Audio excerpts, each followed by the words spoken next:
Good morning, everyone. Welcome to First Church of Religious Science here in New York City. Whether you're joining us today on Zoom, as many of you are, or through one of our many platforms, YouTube, Facebook, X, Spotify, please know how deeply grateful we are for your presence with us today. Today's message is entitled Living Alone and Loving It. And this particular message invites us to explore the richness of solitude. It's a topic that is as relevant today as it ever was. One of my mentors, Dr. Bill, explored this idea many years ago. I found his manuscript and I spent a lot of time with it. I worked with it quite a bit to update it, but the main points will always be the same. It's probably the reason I remembered it for such a long time. It stayed with me. It did because it speaks to an experience I think that we all share. Whether we live alone at this point in our lives or whether we're surrounded with others, I think we all have moments of quiet where we might feel perhaps a little bit of an ache of isolation, or maybe even for some the longing for connection. But here's the truth we'll uncover together today, that these moments of solitude are not to be feared. When we're experiencing solitude, it holds many gifts for us also. Solitude offers us opportunities to reconnect with ourselves, to rediscover our inner strengths, and to feel the presence, of spirit alive in us and always moving through us. And I know that some of you who are in this teaching probably are already saying, okay, I know all of this. And that you might say, I love my alone time, I love my me time. And that's good for those of you who know this. Today's lesson will remind us that solitude is not just about carving out these quiet moments to be alone. It's about coming to know that we can discover great things in these moments. And it's about the relationship that we can nurture with ourselves in solitude. We can develop a relationship that's rooted in love, a relationship that's rooted in compassion and self-acceptance. So before we go deeper into the lesson, let me remind you of the different ways that you can connect with our community throughout the week. On Wednesday evenings, Jimmy hosts our Creative Living series at 7 p.m., where we explore practical, inspired approaches to creative and connected living. On Thursdays, I've been facilitating our Louise self-healing class every Thursday at 7. We've been doing this for years. Louise, of course, was a practitioner and a student here at First Church. So we do that every single week. Again, we've been doing it for many years because we know her work continues to help millions of people, as it always has. And of course, Sunday morning, like today, we gather at 10:45 to reconnect with spirit, to center ourselves and reconnect in spirit, and to be reminded that we're supplied and supported. So I want you to say, if you're here, you're just joining us for the first time, we never charge for our broadcasts. We never charge for our webinars or really anything that we do. Some of you, I know, want to support us and there are options to do so in the chat you'll see in the chat rooms and on all of our social media platforms. And some of you prefer to write a check, and the address of First Church is 204 West 84th Street. 204 West 84th Street, New York, New York, 10024. So, let me just about contributions. Every contribution, no matter the size of it, helps us grow our community, helps us keep this whole technical machine going, and helps us grow this community of love and light, and lets us do what we do. And most importantly, it's just wonderful that you found us. Your presence is always going to be the greatest gift of all. So let's take this moment now to settle into this wonderful space, this sacred space, this space where you are. I invite you to pause, take a deep breath in, and gently release that breath, and perhaps another. So let's collectively let go of the busyness of this week and allow ourselves to arrive fully in this moment. Together, let us embark on a journey today to see solitude not as something to fear in any way, but to see solitude as a profound opportunity for clarity, for connection, and for love. To guide us into today's exploration, I'd like to start out with a poem that I found that I love by John Donahue, a poet whose words resonate deeply with the heart and the spirit of this particular lesson. His reflections on solitude invite us to step into the stillness within ourselves and rediscover the beauty that's always, always been there. So, In Solitude by Mr. Donahue. May you recognize in your life the presence of your own soul. May you realize that you are never alone, that your soul and its brightness and belonging connects you intimately with the rhythm of the universe. May you have respect for your own individuality and difference. May you realize that the shape of your soul is unique, that you have a special destiny here, that behind the facade of your life, there is something beautiful, good, and eternal happening. May you learn to see yourself with the same delight, pride, and expectation with which Spirit sees you in every moment. Isn't that beautiful? It reminds us that solitude is not a void. It's a sanctuary, a place where we reconnect with the sacred rhythm of life, a place where we remember who we truly are. One of life's greatest challenges is to love ourselves. It's the work of Louise Hay. It's the work that we talk about every week. To be less critical of ourselves and to learn to be more comfortable in our own company. You'll hear me every week in our Louise Hay class talking about this. Louise would say that that's the foundation for everything. Beginning to love ourselves, honor ourselves, accept ourselves, and more. Just the way we are. So each of us, in our own way, are on a journey.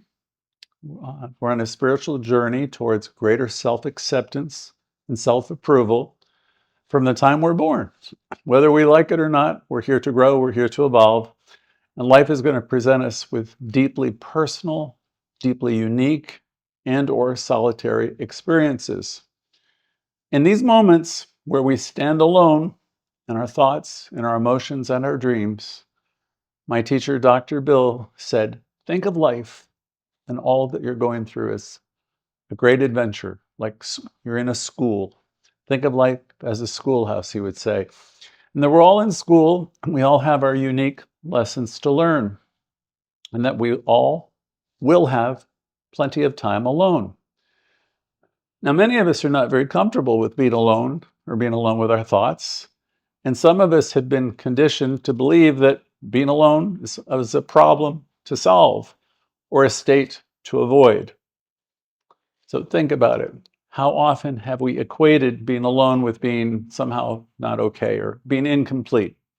Or for maybe some of you, the idea of I'm alone and I've been left, you might think of yourself as failing in some way. How often have we filled the quiet with noise, with busyness, just to escape our own company?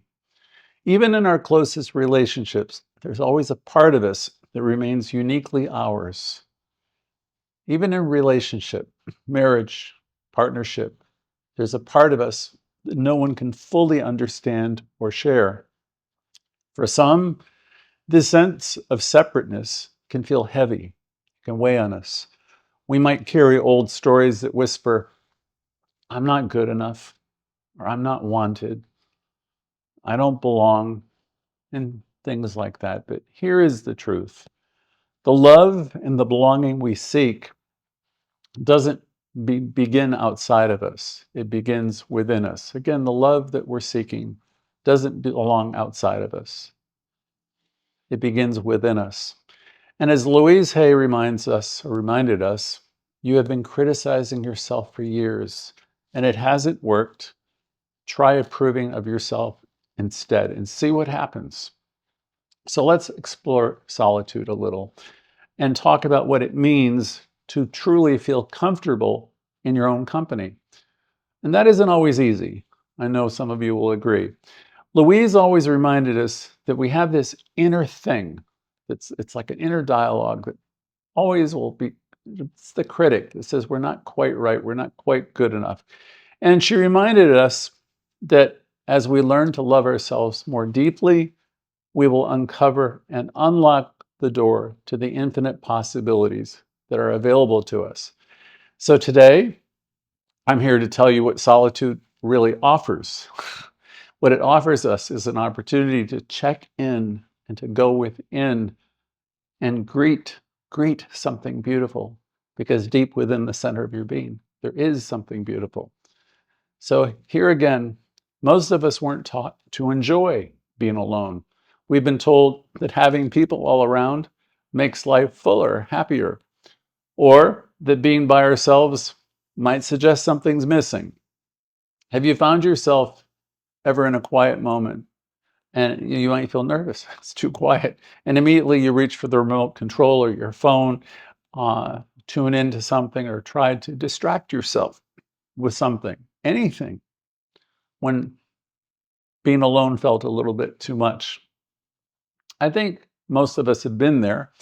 It's like this unspoken thing or belief that being alone, being with uncomfortability, or those kind of moments are not okay. But I'd like us today to think about looking at it from a different perspective. Have you ever been in a room full of people, for example, and they could be your peers or maybe not, but you might feel a little bit disconnected in this room full of people, like you don't entirely belong? Or have you spent some time with someone you love very much, but even then you felt distant from this person emotionally that you care about?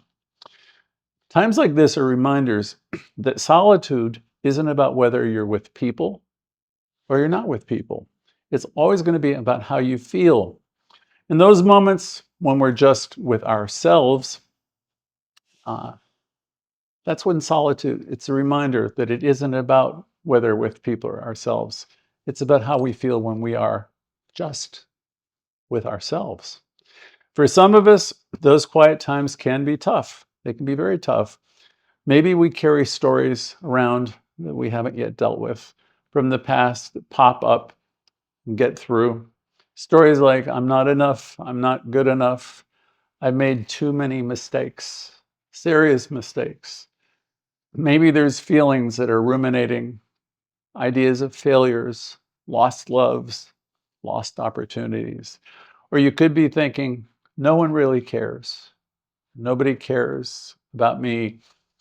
Or any kind of stories like that. If you're the person who hears these whispers or who has ever heard these whispers, let me say this to you. You're not alone. You're not alone in this. A lot of us have felt that way at different times. But what about those stories? I want to tell you, those are false ideas. They don't define who you are. The stories don't define you at all. Solitude, if you look at it through a positive lens, can actually help you rewrite your story, can help you rewrite your dialogue. A good friend used to say to me, the final chapter has not yet been written. And it's true. We're always standing in a new moment. The final chapter hasn't been written. And taking some time to be with yourself alone, to take a pause in solitude, can actually help you turn it all around. What if we could begin to see this alone time not as a problem to fix in any way, but as a chance to start fresh? A chance where we can pause and ask ourselves, what do I want to create here? What do I want to create here? I can see peace instead of this. I can create a whole new moment, a whole new life right here, starting now. So we all have a chance to do this. You know that every day, to take this pause and to have a fresh start and ask ourselves, what do I want to create? You might playfully say to yourself, I've got the power, What do I want to create now? Because you do have the power. Louise would often say we've been criticizing ourselves for years and it hasn't worked. So let's seriously consider today taking some more alone time where we actively begin approving of ourselves. That would be a huge shift for many of us. And we can start it right here, right now. So this is a quiet moment that we're all sharing in. Let's start in this moment with an affirmation. And here it is. I'm learning, I'm growing, and I'm worthy of love exactly as I am. I'll repeat it in this quiet moment. I'm learning, I'm growing, I'm worthy of love exactly as I am. Let's take that into our consciousness. I have a brief story that I think many of you could relate to from a few years ago. For the purpose of the story, I'm going to call this lady Diane. I remember her well.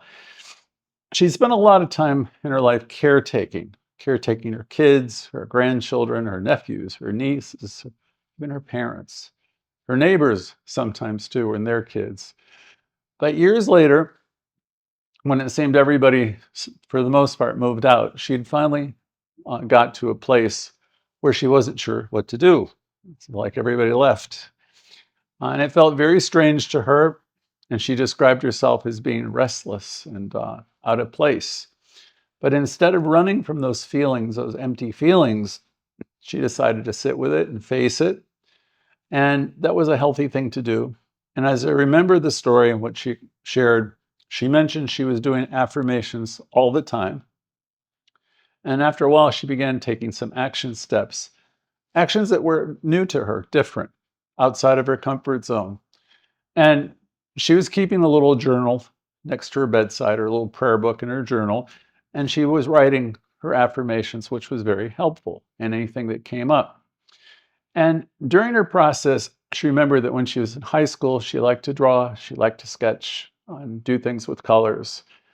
And she shared with me that one day she got a sketchbook and she got some different colored watercolors, I can't remember, pastels. And so she picked up these supplies and she began doing it.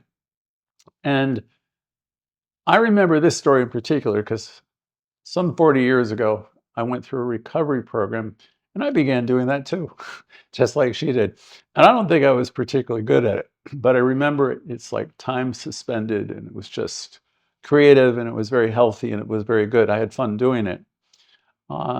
So in Diane's case, she took a class after she got her art supplies and she got pretty good and she got involved with a whole different group of people who were doing something altogether different than she had ever done before, yet it was something that she remembered liking when she was in high school. She found a sense of joy, she found a sense of fulfillment just doing this one thing she liked. Her story is a reminder that every one of us can benefit from taking some time, some me time, whatever it is. It can be the beginning of something very beautiful and wonderful. So here's another opportunity for us to reflect. When was the last time you really enjoyed your own company? Or maybe what was the last time you tried something new, like Diane, or like I did with my attempt at art? Do you remember what it was or what you might have been doing? If you do, make a note of it. It might come to you later in the day if anything comes up. What if you could begin to see your alone time, whatever you can carve out? What if you could begin to see that time as a gift you're giving yourself instead of something dreaded or to be endured or avoided? Let's affirm. I choose to see my alone time as a gift, as a chance to nurture my inner light and to rediscover what brings me joy. I choose to see it as a gift.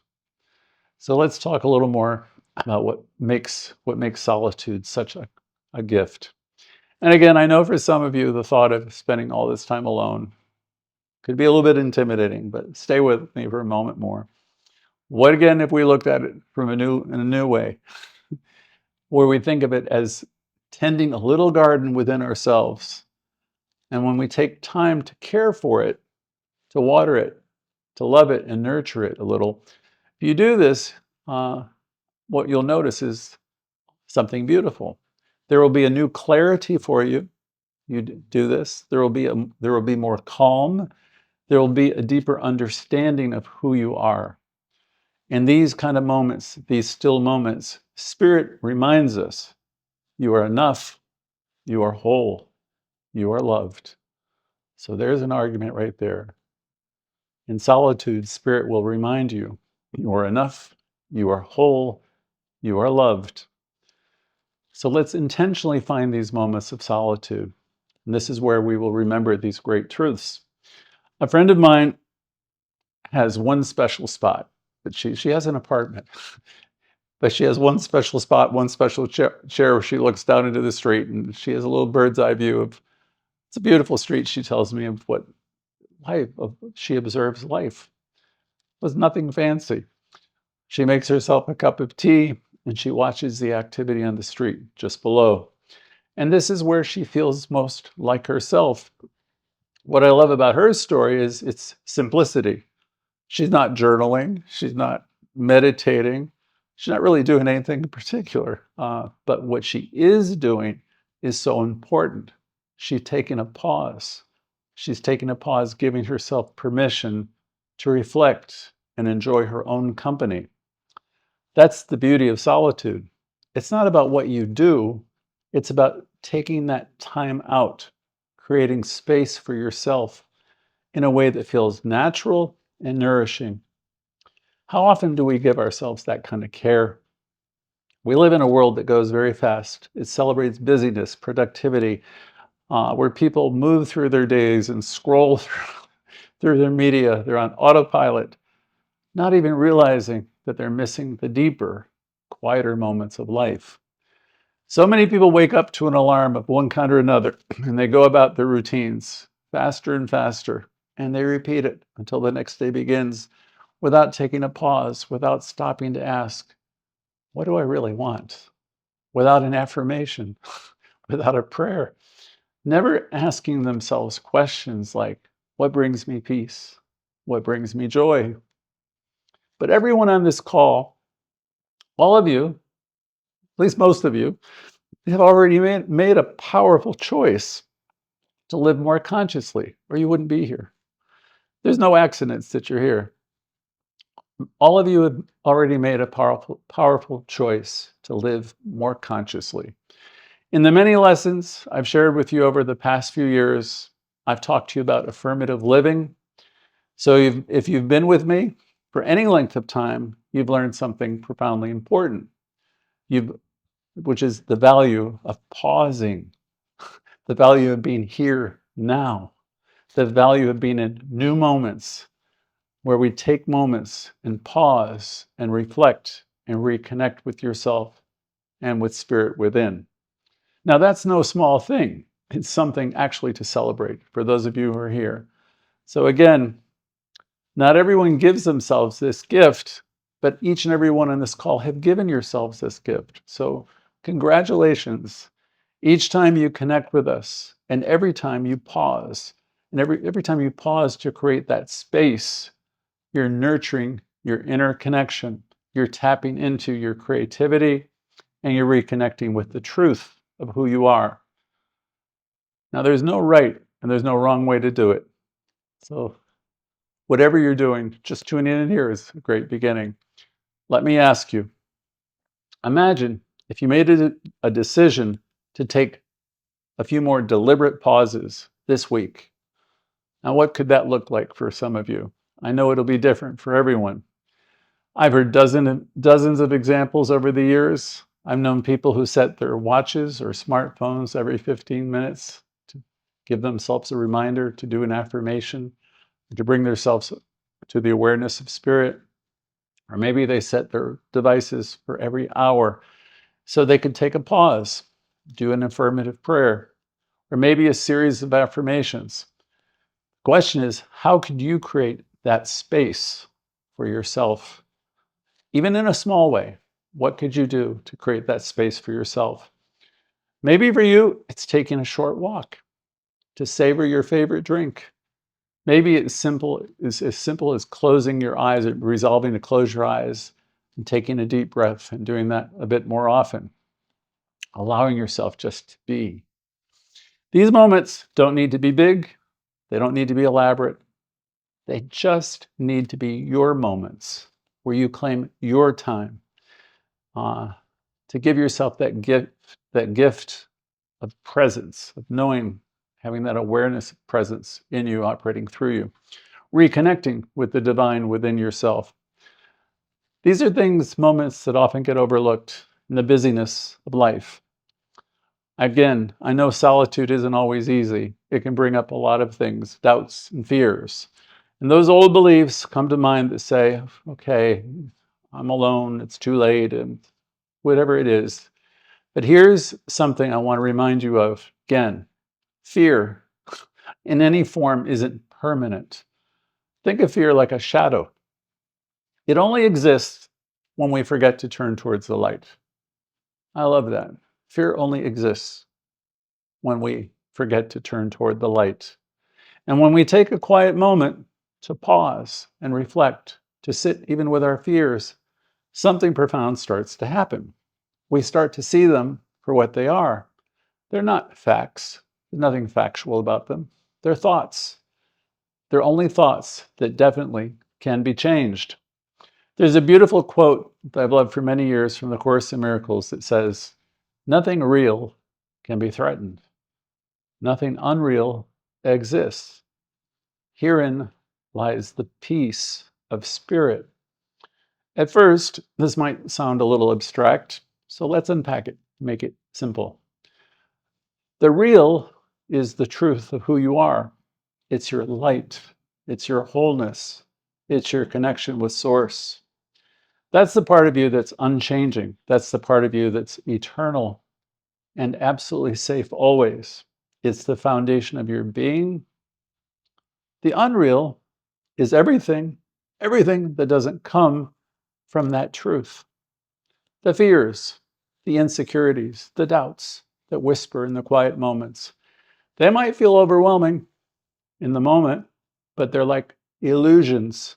When you really look at them, when you see that they don't hold up. For example, think of a time when you doubted yourself, maybe before making a big decision, maybe before stepping into something new. At first, the fear probably felt real. Maybe it said, what if I fail? Or what will people think? But when you took that courageous first step, that step forward, the fear disappeared, didn't it? I'm sure it did. That's because it was never part of the deeper truth of who you are.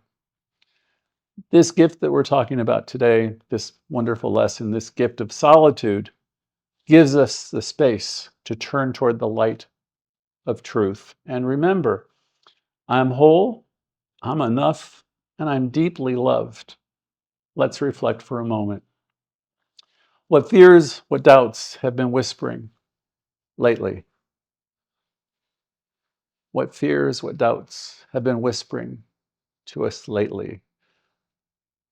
Next question, how might my life change if I saw these fears as unreal? How might my life change if I saw these fears as unreal, like shadows that disappear in the light? Let's affirm this truth together. I release fear and I embrace the light within me. Nothing real can be threatened, and I am safe, I'm whole and complete. I'd like you all to imagine yourself now standing in a quiet room filled with warm, golden light. The shadows are there, but as you look at them, they begin to fade. That's what happens when we pause, when we breathe in, when we bring our fears into the light. They lose their power, and we're left with peace. This is the invitation of solitude.